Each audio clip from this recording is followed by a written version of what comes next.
чинь бол дөнгөж саяхан 2025 онд болсон насан туршидын дэлхийн аваргын хүрэл медальтай маш одоо нурууны хувьд бол намхан үнэхээр жиндээ бол намхан хамгийн намхан байдаг. Тэгтээ үнэхээр тэр сэтгэл зүй зүрх зэрэг за тэгээд хурд хүчил үнэхээр гайхалтай тамирчин. Тэгээд энэ тамирчны бол одоо намхан байдал нь өөрт нь буцаад давуу тал нь болж байна. Намхан байдлаа бүр давуу тал болтон хөгжүүлж дэлхийн анхааралд орж тэгээд тэрийг бүр баталж дэлхийн аваас медаль аваад үзүүлсэн байж байгаа тамирчин.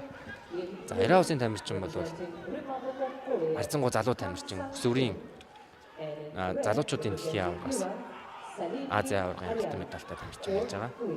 За энэ хоёр тамирчны төлөв бол үнэхээр. За түрүүний нөгөө ярьсан шиг Иран нэг тактикийн тоглолт хийчлээ гэдэг чинь энэ юм шүү дээ. Тий одоо нөгөө түрүүн ингээд хөнгөн үзээд байсан чинь бол биш болсон байж. Одоо хамаг хурд хүч байгаагаад эхэлж байгаа.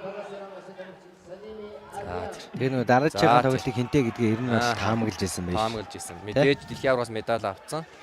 Хүчтэй өрсөлдөгч хүлээж байгаа болохоор бас тамираа барахыг хүсээгүй байх нь байна. Гахалтай уруухан бас гаргаж. Гэтэ тэрийг одоо ингээд зохион байгуулна гэдэг бол тасгалжуулагч нарын хувьд бол бас хүнд ажил тийм ээ. Мэдээж нөгөө тамирчин ч бас ялмаар байгаа.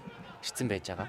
Тэгээ тэрийг ингээд зөвсөлчөж бүгд нэгдмэл байдалд орж энэ тактикийг боловсруулна гэдэг бол үнэхээр бас гайхалтай спорт юм, бас гайхамшиг юм аа. За 4-4. За мэдээж энэ хоёр тамирчны хувьд бол үнэхээр энэ чигд ойрхон өрсөлдөх нь бол ойлгомжтой.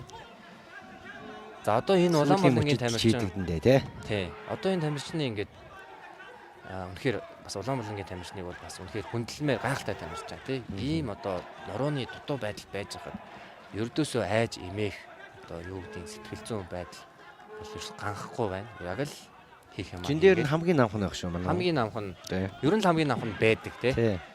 Тэгтээ өөрийнх нь нөгөө давуу чанар нь арай нэг хурдан хөдөлгөөнтэй тий шалмгаа.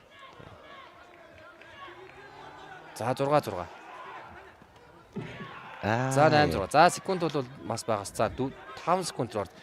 За ингээд яг сүүлийн секунд нэг унахаар бол бас хохиролтой байгаа даа. 9-6. За одоо Иран бол мэдээж давуу байлаа явж шүү дээ. Тий, оноогоо бол барьчихна. Санаалга бага байгаа учраас дахиад гарсан ч болохоор нөө. За тэгэхээр ингээд тамирчнаа сая бас л явж лээ.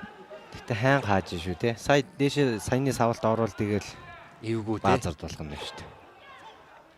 Хэрвээ хүн цохилтонд орох юм бол болохгүй шүү те. За ингээд 9 тонцсон гэдэг бол аль хэдийн одоо туршлага амжилт бүх юм хордгож бүх юм бол цогцолцсон тамирчин гэсэн.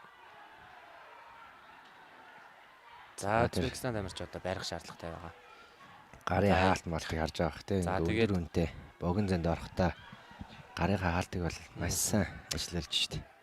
За ингэж явахдаа дулаас бол одоо гараараа тий. Ингэж барьж тоглох бол нэг өөр хэрэг. Иран тамирчныг бол одоо давуу байдал нь илүү багт нь барина гэдэг бол маш хүн даалгавар ямар ч тамирчин тийм ээ.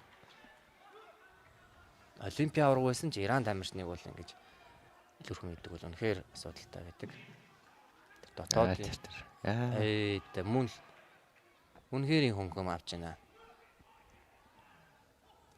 Одоо тэгээд энэ Иран улсын тамирчин за дээр энэ үнэхээр Иран улсын тамирчин ингээд хөнгөн хөшгөлөд байгаа мөртлөө хожоод байгаа байхгүй юу? Тэгэхээр энэ бол энэ тамирчин хөнгөн үзэж байгаа нөгөө давуу тал байгаа шүү дээ. Нөгөө хүнийг тайвшруулад за энэ бол шүлгүүндээ гэж яхад л шүлөөд байна. Тэгээд жоохон заа гарахад яг нэг түрүү Иранчууд нөгөө системээ сайн мэдэрсэн гэсэн шиг тий. Заавал тэр хүчтэй өршүүлж оноо гаргаад ах шаардлага алга тий. Оноогоо л авч яваа. Тэгэхээр бол энэ үнэхээр ухаалаг тагт. За толгоонд дээш байгаа байна. Улаанбаатарын тамирчин үнэхээр богинохон занд маш гайхалтай өршүүлээ. За үнэхээр ажиллаж байна. Өөрөө богино зайндаа бол яг хийх юм а тий. Гайхалтай улсын тамирчин бол чадвар. Хааж байгаа л богино. За гэвч Иран улсын тамирчны зүүн хөл бол үнэхээр найдвартай байна. Зайгаа гаргаж байгаа л усаад байна шүү дээ. За тэр зүүн хөлийн доор шүлж байгаа шүлт бол үнэхээр найдвартай байна. Иран бол үнэхээр гайхалтай тактик шилж байна тий. Баруун хөлөөр толгоороо товтлоод байгаа. Тэсний зүүнээр болохоор доор нь товтлоод байгаа. Тэгэхээр энэ Үзбекистан тамирчин бол хоёр талдаа хаахад маш хэцүү болчиход байна тий. Хослуулаад байгаа тий. Зөвхөн нэг хөлөөр биш. Тэгээд энэ өндөр темптэй явж байгаа энэ тоглолтод энийг ингэж бодож гаргаж яах гэдэг юм бол гайхалтай. Ур чадвар. За дээр бас толгойроо за явсан. ингэж анхаараас уларч болохгүй шүү те. Тэгээ сая одоо нөгөө Хэдий оноо илүү явж байгаа гэсэн сая ингэ жоохон анхаарлаа яж те. тий мэдээж энэ бол мэрэгжлийн тамирчид Азийн аврах шалрал болох маш том тэмцээн. Тэр хараад байж. Энэ ялангуяа энэ хурд хүчтэй тамирчнаас бол юу ч гарч иж магадгүй.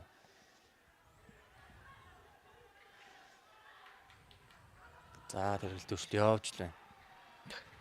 За энэ бол тулааны спорт. Ер нь бол анхаарлаа ямар ч оноогоор хожиж исэн алдаж болохгүй. Тайвширч болохгүй. Сүүдийн 1 секунд ч гэсэн ер нь Оноо анзаарахтаа байх. илүү байсан ч магадгүй хүн цохилд орох юм бол тэгэл.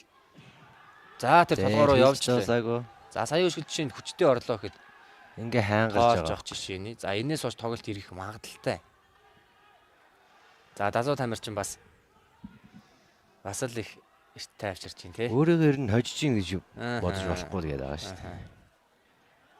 Хожиж байгаа юм шиг хамгаалтан дээр хожиж ийн гэж тайвширч болохгүй. Хожигж ийн гэж сандарч болохгүй гэдэг. Одоо энэ бол яг сэтгэл зүгээ бас чигд барих хэрэгтэй гэдэг.